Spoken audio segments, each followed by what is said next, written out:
Okay, boys and girls, I also just wanted to take a second, now that I have the book, I wanted to take a second to just make sure, here is the mixed practice from the last section, and I just want you guys to know, like, this stuff is so cool and fun. Wow, let me move this. This stuff is so cool and fun. Like, you know these from, it's a histogram and a conditional table. I would have so loved to do this with you guys. All of these things that are in this book. So I'm just telling those of you who like math or who want something to do during the day, these one variable and two variable statistics, these two topics, you could so speed run and like have a good time doing and read through it, and it's so doable. The reason I'm moving us forward into the constructions is because you need to know how to do this when Math 2 starts. So I'm sorry about that, and we only have a few more things to talk about before we dive into a study guide and I let you know what you can expect. But so there are videos to explain how to use this tool. This is a specific type of compass.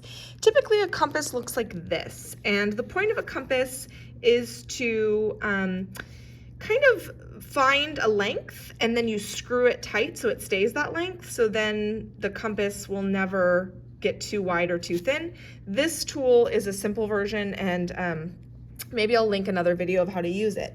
But this worked example is very cool. We are gonna bisect ST up here for you guys, and I think you learned how to do this with patty paper, for goodness sake. If you just follow this, you just bend the paper in half. I know you know how to do that.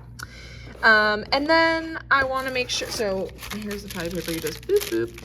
And then I want to make sure I just at least show you how to do this. So here we're learning the new word construction. So constructions are when we do things perfectly, not just sketches, but with our tools. So this little tool here is very fun. I'm just going to show you how it works. You can use, this rotates around. You can use either the holes of the white or the holes of the red, pink.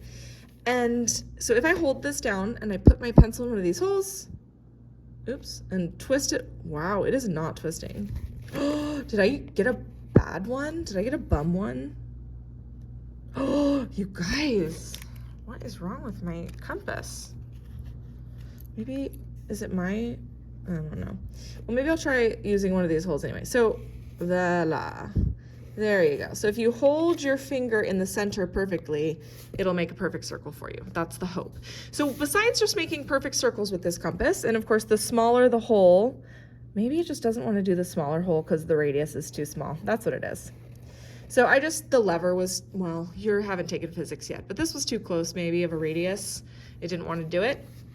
But anyway, these little arcs are ways that you can actually construct the midpoint of AB perfectly. So I'm going to walk you through this. It says you can construct the midpoint of AB.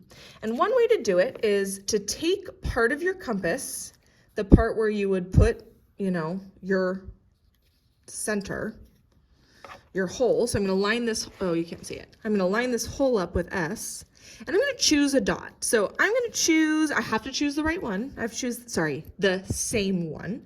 Once I choose a point, an arc, I'm going to keep to it. So I'm going to choose this one, and I'm just going to make a little mark. And I'm going to keep track of which one I used. I used this one.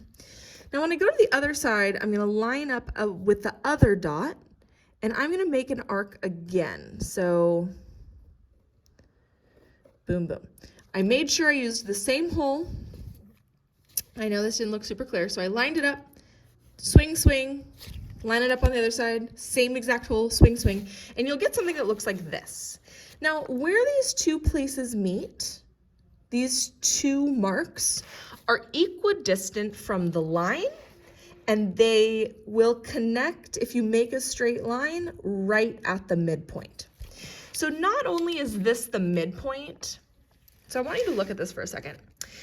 So think, hopefully, about maybe how this, you know, how your brain can imagine that if you make two perfectly equal arcs, The two spots where they touch will be perfectly equal on the top and perfectly equal on the bottom, which means right between them will be perfectly equal in the middle because the radius is the same for the circle you were using. Now I want you guys to try this out maybe on your own with this tool. Maybe you just try doing it here. Straight edge. I'm going to call these to the endpoints. So here I'm going to do it again. So I'm going to encourage you to actually do this with me. Make your own line. I just made up the lengths, and then I'm going to try and make sure these 2 points look pretty centered so I can line them up with the center of the circle. So I'm going to take this circle and line it up here. Now I'm going to remind you that it doesn't matter which dot you use, but I'm going to try and use one that's you know, a little bit closer to the middle so that I don't have to make too big of an arc and so they still overlap. So let me try this one first. So I'm gonna make sure I hold down really hard, and I'm gonna have to make this really wide, potentially. You can always redo it if you need to. Oh no. Miss Robert, you can't forget which hole you used. Okay, so now I'm gonna make sure I remember that I used this hole. Keep the pencil in there. And I'm gonna line it up with this one. And then I'm gonna do the same thing. Boom, boom. Okay, well, turns out for this one, I chose a pretty small radius, so I didn't have a lot of overlap, but right here in the center has to be my midpoint. So whether it was a little bit bigger or a little bit smaller, a compass will still do it for you. So I can actually pick a hole out here. This is what's cool about this tool. As long as it's consistent, so as long as you use the same hole both times, it will always create arcs that are either bigger or smaller. See that? And this one might be difficult, but if I take these 2 points and I grab a straight edge, it will always go through the exact center. Oh my God, is that not cool? So not only is this the midpoint of the line, I've cut it perfectly in half. Did anyone maybe notice a relationship between the line I just drew? So because this and this are equally distant from the line and also on the top and the bottom, this line I just drew is also perpendicular. So if you ever needed to draw a perpendicular line without a protractor, so I'm sure some of you grabbed this, which I'm glad if you did, and you know that you can make a 90-degree angle with a protractor, but this is another tool, and this construction can make you a 90-degree angle no matter what, which is super cool. That's what the book is going to teach you. Using this to make a perpendicular line is a Math 2 skill for sure. You're going to be using it a lot in Math 2, and this walks you through it. On the next page, it says, Aaron is determining the midpoint of RS. His work is shown.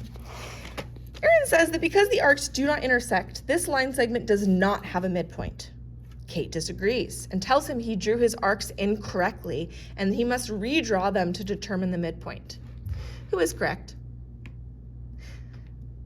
Now, I'm pausing a little bit because I'm hoping that you see, looks like when Aaron used his compass and he went swoop, swoop, swoop and moved swoop, swoop, swoop, he didn't make his swoops big enough. So he could have chosen a hole that's a little bit further down.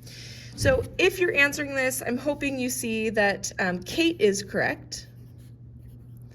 Of course there's a midpoint to this line.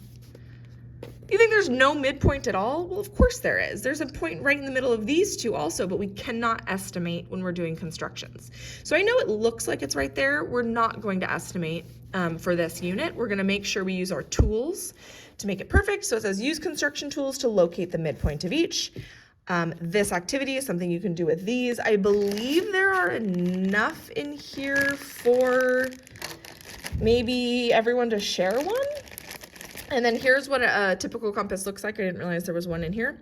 So when you make this compass, you just kind of like, it always has a pencil, and this is the tippy point. You lock it in place, and then you just swirl it around. And it honestly, this one kind of sucks, like bleh, gross. These are a little bit easier to use.